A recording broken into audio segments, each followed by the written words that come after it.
हरे कृष्णा। वैशाख मास कथा श्रृंखला में आप सबका स्वागत है। चलिए आज की कथा आरंभ करते हैं। पूर्व काल में गालव नाम से प्रसिद्ध एक वैष्णव महात्मा रहते थे। वे दक्षिण समुद्र के तट पर हालास्य से थोड़ी दूर पर फुल्ल ग्राम के समीप क्षीर सरोवर के निकट धर्म पुष्करिणी नदी के किनारे बड़ी भारी तपस्या कर रहे थे। उनका स्वभाव अत्यंत दयालु था। वे सत्यवादी और जितेंद्रिय थे। उन्होंने आहार का सर्वथा त्याग कर दिया था। वे सभी प्राणियों को अपने समान देखते हुए विषय की स्पृहा से रहित होकर रह रहे थे। हर प्रकार के द्वंद्व उनके मन से दूर हो चुके थे। कुछ वर्षों तक तो वे सूखे पत्ते चबा कर रहे। फिर कुछ समय तक उन्होंने केवल जल का आहार लिया। उसके बाद कुछ वर्षों तक वे वायु पीकर रहे। इस प्रकार उन महामुनि ने बड़ी कठोर तपस्या की। कितने ही वर्षों तक वे बिना खाए, बिना किसी की ओर देखे, बिना श्वास लिए और बिना आश्रय के रहते गए।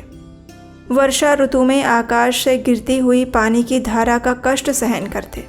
सर्दी की रात में जल के भीतर खड़े रहते और गर्मी के समय में पंच अग्नि सेवन करते हुए भगवान विष्णु के ध्यान में तत्पर रहते थे। भगवान विष्णु के अष्टाक्षर मंत्र यानी ओम नमो नारायणाय, इसका जप और हृदय में भगवान विष्णु का ध्यान करते हुए वे महातेजस्वी गालव मुनि तपस्या में संलग्न थे। इस प्रकार कितने ही वर्ष बीत गए और उनकी तपस्या से प्रसन्न होकर भगवान लक्ष्मीपति ने उन्हें प्रत्यक्ष दर्शन दिए। उस समय भगवान ने अपने हाथों में शंख, चक्र, गदा इत्यादि धारण किए हुए थे। उनके नेत्र विकसित कमल दल के समान सुंदर थे। उनका तेज कोटि सूर्यों के समान था। वे गरुड़ की पीठ पर आरूढ़ थे।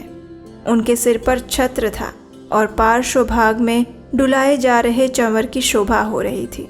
भगवान अपनी मंद मुस्कान से त्रिभुवन के मन को मोहित कर रहे थे और अपनी दिव्य कांति से दसों दिशाओं को, समस्त पदार्थों को प्रकाशित कर रहे थे। उस समय पीतांबरधारी भगवान विष्णु को अपने समक्ष खड़ा देखकर महामुनि गालव अत्यंत प्रसन्न हुए। उन्होंने बड़ी भक्ति से भगवान जगदीश्वर का स्तवन किया।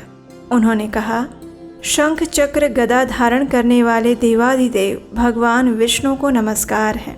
नित्य शुद्ध सच्चिदानंद स्वरूप श्री नारायण को नमस्कार है।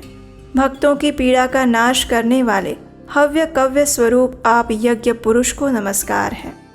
जगत की सृष्टि, पालन और संहार करने वाले आप ब्रह्मा, विष्णु और शिव रूप त्रिमूर्ति को नमस्कार है। सर्वव्यापी प्रभु को नमस्कार है।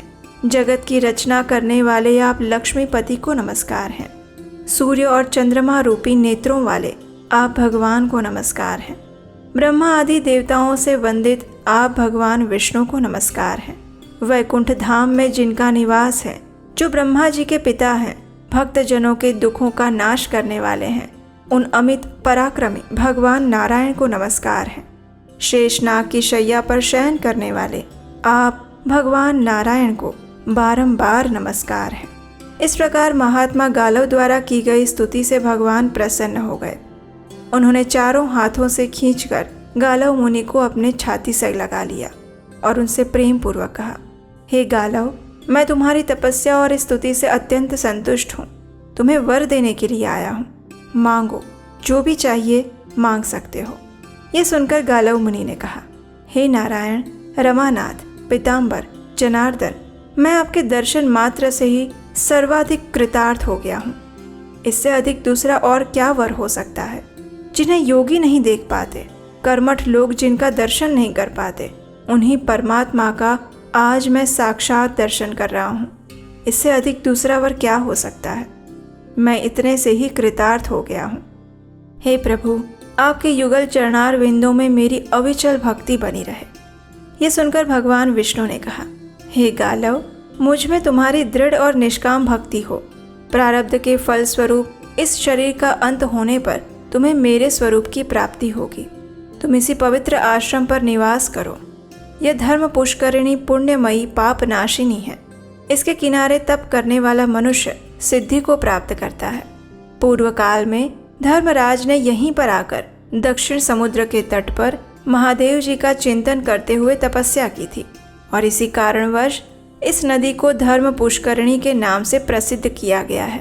धर्मराज की तपस्या से प्रसन्न होकर शूलपाणी भगवान शिव ने अपनी प्रभा से 10 दिशाओं को प्रकाशित करते हुए प्रकट हुए थे और तब धर्म ने उनकी स्तुति इस प्रकार की थी। मैं जगत के स्वामी ओमकार स्वरूप ईश्वर को नमस्कार करता हूँ, जो संपूर्ण जगत के आधार, अनंत, अजन्मा और अविनाशी हैं। योगेश्वर जिनको सदैव प्रणाम करते हैं, उन पुष्टिवर्धक भगवान शिव को मैं प्रणाम करता हूँ। जिनके कंठ में नील चिन्ह है, जो समस्त पशुओं के पालन करने वाले पति हैं, उन भगवान महेश्वर को बार बार नमस्कार है। समस्त पापों का नाश करने वाले भगवान शंकर को नमस्कार है। रुद्रदेव को नमस्कार है। सर्पों को प्रश्रय देने वाले शिव को नमस्कार है। उत्कृष्ट चित्त वाले प्रचेता रूप शंभु को नमस्कार है। पुष्टिपालक महेश्वर को नमस्कार है। समस्त क्षेत्रों, शरीरों के स्वामी भगवान पंचानन शिव को नमस्कार है। इस प्रकार स्तुति करने पर लोक कल्याणकारी भगवान शिव प्रकट हुए और उन्होंने कहा, हे महामते धर्म, मैं तुम्हारे इस स्तोत्र से प्रसन्न हूँ, मुझसे वर मांगो। तब धर्मराज ने कहा, हे पार्वती पते, मैं सदा आपका वाहन हो। ये सुनकर शिवजी ने कहा, हे धर्म, तुम सदैव मनुष्यों से पूजित हो, तुम मेरे वाहन बनो। तुम्हारा सेवन करने वाले मनुष्यों की मुझ में सदैव भक्ति बनी रहेगी। और तुमने दक्षिण समुद्र के तट पर जो तीर्थ बनाया है, वो धर्म पुष्करणी के नाम से प्रसिद्ध होगा। इस प्रकार धर्म तीर्थ के लिए वर देकर भगवान शंकर वृषभ रूपधारी धर्म पर आरूढ़ होकर कैलाश पर्वत चले गए। हे महर्षि गालव, तुम भी इस धर्म पुष्करणी के किनारे तपस्या करते हुए तब तक निवास करो जब तक कि तुम्हारे शरीर का अंत ना हो जाए। ऐसा कहकर भगवान विष्णु अंतर्ध्यान हो गए। तब मुनि श्रेष्ठ गालव धर्म पुष्करणी के तट पर भगवान विष्णु के ध्यान में तत्पर होकर निवास करने लगे। किसी समय माघ मास में शुक्ल पक्ष की एकादशी को उपवास करके उन्होंने रात्रि में जागरण किया और दूसरे दिन द्वादशी को धर्म पुष्करणी के जल में स्नान करके संध्या वंदन पूर्वक सभी कर्मों का अनुष्ठान किया। उसके बाद उन्होंने भगवान विष्णु की स्तुति की और भगवान की स्तुति करते हुए महायोगी गालव मुनि धर्म पुष्करणी के तट पर ध्यान मग्न होकर बैठ गए। उसी समय कोई भयंकर राक्षस क्षुधा से पीड़ित होकर गालव मुनि को खाने के लिए आया। उसने गालव मुनि को बड़े वेग से पकड़ लिया और तब गालव मुनि ने शरणागत रक्षक दया सागर भगवान नारायण को बारंबार पुकारते हुए कहा, हे प्रभु, मेरी रक्षा कीजिए, रक्षा कीजिए। इस प्रकार स्तुति करते हुए, प्रार्थना करते हुए अपने भक्त गालव मुनि के भय को जानकर चक्रपाणी भगवान विष्णु ने भक्त की रक्षा के लिए अपने चक्र को प्रेरित किया। भगवान द्वारा भेजा हुआ सुदर्शन चक्र वहां पर गति से आया। सुदर्शन चक्र को आया देखकर राक्षस वहां से भागने लगा, लेकिन ज्वाला मालाओं से मंडित उस चक्र ने भागते हुए राक्षस का मस्तक सहसा धड़ से अलग कर दिया। और फिर गालव जी ने सुदर्शन चक्र की स्तुति करते हुए कहा, हे संपूर्ण विश्व की रक्षा का व्रत लेने वाले चक्र, तुम्हें नमस्कार है। भगवान नारायण के कर कमलों को विभूषित करने वाले तुम सुदर्शन को नमस्कार है। महान गर्जना करने वाले सुदर्शन, तुम युद्ध में असुरों का संहार करने में प्रवीण हो। भक्तों की पीड़ा का नाश करने वाले तुम्हें नमस्कार है। हे सुदर्शन, तुम सदैव मुक्ति की इच्छा रखने वाले जगत के हित के लिए इसी तीर्थ में निवास करो। महर्षि गालव के द्वारा ऐसा कहने पर भगवान विष्णु के उस चक्र ने अपने सौहार्द से उन्हें प्रसन्न करते हुए कहा, हे गालव जी, ये महापुण्यमय और परम उत्तम धर्म तीर्थ है। मैं इसमें संपूर्ण लोगों के हित हेतु सदैव निवास करूंगा। आप सदैव भगवान विष्णु के भक्त बने रहेंगे। मेरे निवास से ये धर्म पुष्करणी अब चक्र तीर्थ के नाम से प्रसिद्ध होगी। जो भी मनुष्य इस मुक्तिदायक चक्र तीर्थ में निवास करेंगे, उनके कुल में उत्पन्न हुए सभी पुरुष पाप रहित होकर भगवान विष्णु के परम धाम में जाएंगे। हे गालव, जो लोग यहाँ पितरों के लिए पिंडदान करेंगे, वे स्वर्ग में जाते हैं और उनके पितृ भी यहाँ तृप्त हो जाते हैं।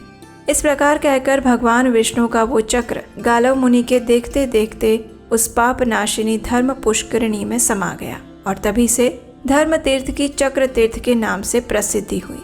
जो भी मनुष्य धर्म तीर्थ उग्र समाधि योग में स्थित गालव मुनि और सुदर्शन चक्र का एक बार भी स्मरण कर लेता है, वो कभी भी पाप का भागी नहीं बनता। तो ये थी इस विशेष वैशाख मास में सुनी जाने वाली सुंदर पौराणिक कथा। हमें आशा है कि ये कथा आपको अच्छी लगी होगी। अगर ऐसा है तो इस वीडियो को लाइक कीजिए, शेयर कीजिए, चैनल को सब्सक्राइब कीजिए और हम आपसे मिलेंगे वैशाख मास कथा श्रृंखला की अगली कड़ी के साथ, एक और प्रमाणभूत कथा के साथ बहुत जल्द। हरे कृष्णा।